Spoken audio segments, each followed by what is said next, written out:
The famous pitchman for a coffee giant, George Clooney, is speaking out after that company was linked to a child labor scandal. As Nespresso's brand ambassador, George Clooney has been the face of the company. Now he's using his voice to say he's surprised and saddened by child labor allegations raised against suppliers to the coffee maker. Clooney is already responding, saying that progress has been made, but clearly this board and this company still have work to do, and that work will be done.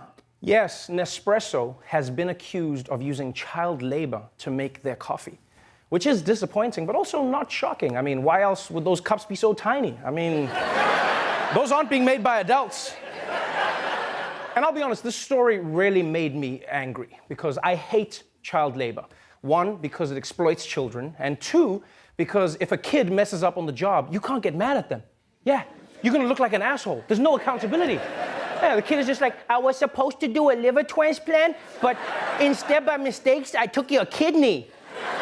And then you just have to be like, what? I guess you did your best, okay.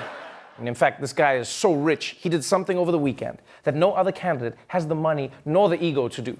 He bought out an entire commercial break. Good evening. I know this has been a very worrisome week for many Americans. The coronavirus is spreading and the economy is taking a hit. As Americans, we've faced many challenges before, and we have overcome them together by looking out for one another. And I'm confident that is how we will get through this one as well. I'm Mike Bloomberg, and I approve this message. You know, there's rich, and then there's billionaire rich.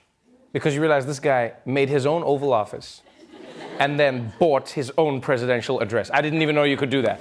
Yeah. And it looks legit. I bet some people were confused. You know, Trump was watching that like, shh, the president is talking. Shut up, everybody. Like, sir, you're the president. I'm Mike Bloomberg. Scientists say that they've discovered dinosaur DNA along with other biological material in a fossilized skull in Montana.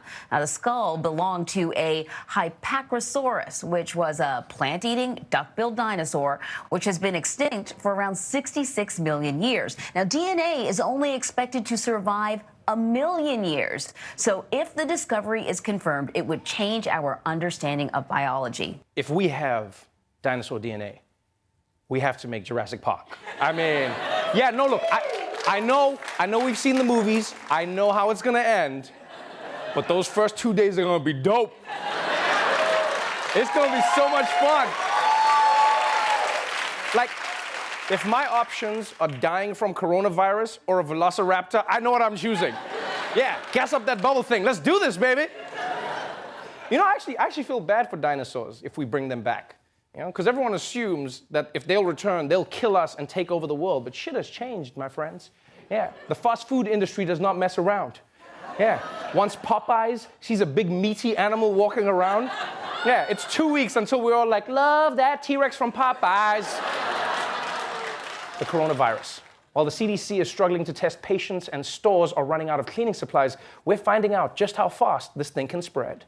New alarm bells ringing tonight on the coronavirus outbreak in this country. There are now more than 150 cases in a growing number of states. A New York City lawyer is hospitalized. His wife, daughter, and son testing positive. A family friend who he spent time with is also positive, as are his wife and 3 children. Officials also announcing the neighbor who drove the lawyer to the hospital has the virus. The neighbor's children are being tested. The governor says no need to panic.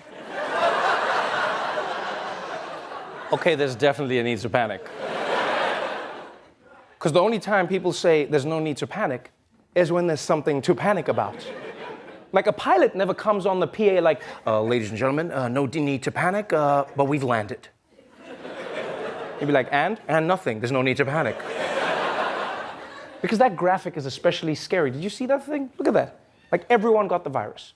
That guy got the virus, then his wife got the virus, his kids got the virus, his neighbor got the virus, probably everyone sharing his Netflix account got the virus, huh? The guy who drove him to the hospital got the virus, which means the car's GPS probably got the virus as well. Just like, turn right now, coughing, touching face. No GPS, don't touch your face! You don't even have a face!